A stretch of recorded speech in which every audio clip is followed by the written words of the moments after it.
Article 8 سے آپ سب واقف ہیں،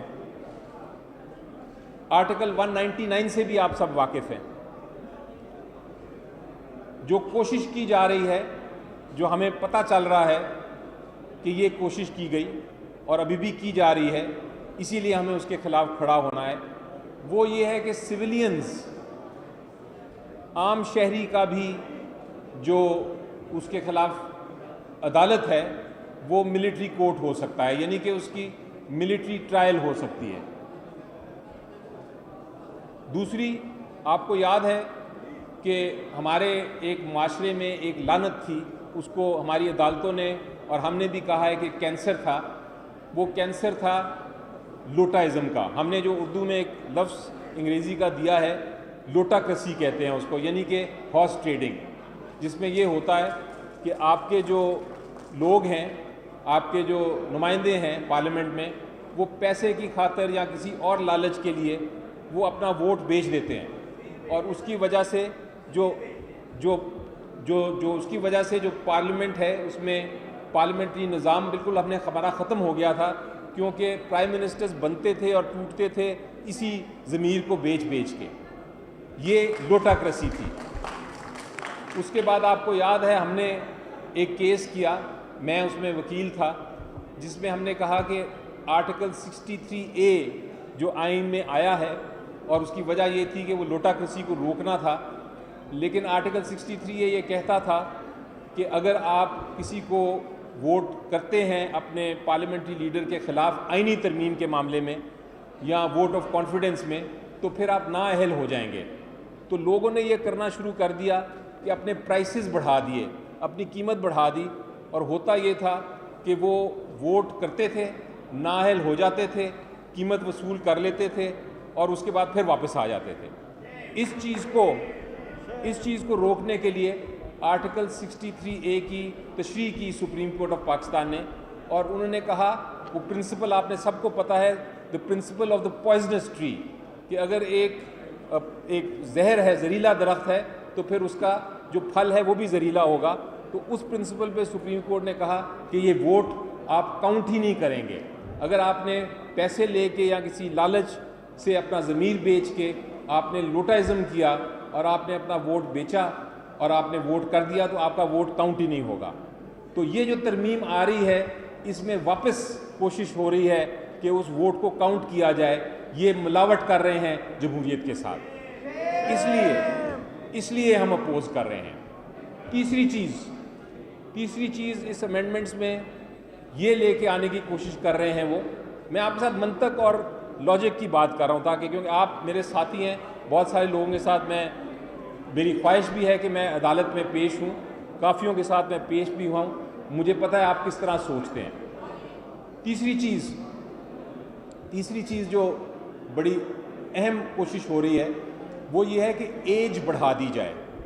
اب صرف ایج بڑھانے میں جج صاحبان کی ہمیں کوئی پرابلم نہیں ہونا چاہیے، لیکن اگر اس ایج بڑھانے کی نیت کچھ اور ہے، نیت اگر خراب ہے، تو پھر ہمیں اس کو اپوز کرنا ہے۔ ہم نے دیکھا کہ اس کیس میں نیت صرف ایک ہی ہے، اور نیت یہ ہے کہ آپ ایک پرٹیکولر جج صاحب کی ایج بڑھائیں اور ان کو چیف جسٹس آگے چلائیں 3 سال کے لیے۔ اس میں کیا لاجک ہے، کیا منطق ہے، وہ حکومت کی خواہش ہے، وہ خواہش پوری نہیں ہوگی، لیکن خواہش ہے کہ ہم ایک خاص مخصوص شخص کو چاہتے ہیں، ہم یہ بھی نہیں ہونے دیں گے۔ چوتھی چیز اس کی جو ایک بہت میجر وہ ایک سرجری کرنے جا رہے ہیں، وہ کہتے ہیں ہم ایک نئی عدالت بنائیں گے، اس کو وہ کہتے ہیں ہم آئینی عدالت ہے۔ چلیں، یہ بھی ایک بحث کی بات ہے کہ آئینی عدالت ہونی چاہیے یا نہیں ہونی چاہیے، لیکن اس کے لیے آپ کو بہت سوچ سمجھ کے آگے چلنا ہے۔ یہ نہیں ہو سکتا کہ آپ رات کے اندھیرے میں کہیں کہ ہم آئینی عدالت بنا رہے ہیں اور ساری قوم جو ہے وہ مان جائے۔ آئینی عدالت آپ طریقے بنانے کے، آئینی عدالت کافی طریقے ہیں، ایک بڑا آسان طریقہ ہے جو میں سجیسٹ کروں گا، اور ہم اگر اس پہ آتے ہیں تو ہم شاید بات بھی کریں، اور وہ یہ ہے کہ ایگزسٹنگ سپریم کورٹ جو ہے اس کے اندر آپ بینچز کہہ دیں، آپ کہتے ہیں جب آئینی معاملہ آئے گا، جو آلریڈی آپ کہہ چکے ہیں اپنے قانون میں، جب آئینی معاملہ آئے گا تو جو ٹاپ سب سے سینئر 5 ججز ہیں اس کا بینچ بنایا جائے گا، وہ سنیں گے آئینی کیسز۔ تو آئینی عدالتوں کا بھی طریقہ کار ہے. ہمیں کہا جاتا ہے کہ جناب ہم اس لیے کر رہے ہیں, یہ ایک بیانیہ آیا, ہم اس لیے کر رہے ہیں کہ ہم یہ ریفارم کرنا چاہتے ہیں. جج صاحبان جو ہیں وہ آپ کی بات تو مانتے نہیں ہیں, آپ کے جو وکیلوں کے مسائل ہیں اس وقت تو وہ کھڑے نہیں ہوتے, وہ پالیسی میٹرز میں بھی مداخلت کرتے ہیں, وہ سیاسی معاملوں پہ بھی مداخلت کرتے ہیں, وہ میڈیا کے ساتھ اپنی شہرت کے لیے آبزرویشنز دیتے ہیں. تو آپ وکلا کیوں ان کے لیے کھڑے ہیں؟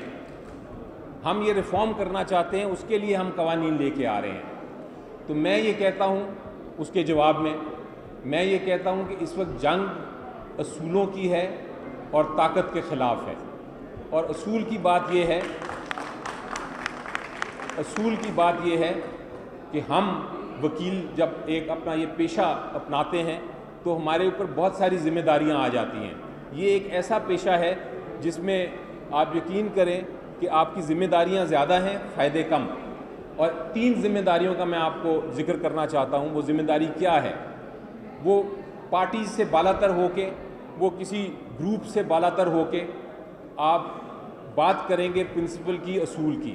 اور وہ بات کیا ہے؟ یہ 3 اصول جو ہیں, جمہوریت پہ اگر کوئی حملہ کرے گا, کوئی بھی ہو, جوڈیشری اگر جمہوریت کے خلاف کوئی آرڈر پاس کرتی ہے ہم ان کے پہ تنقید کریں گے, اور اگر کوئی اور طاقت کوشش کرے گی جمہوریت کو ہلانے کی, اس کو نقصان پہنچانے کی, تو پھر ہم اس سے بھی مقابلہ کریں گے. یہ پہلا اصول ہے.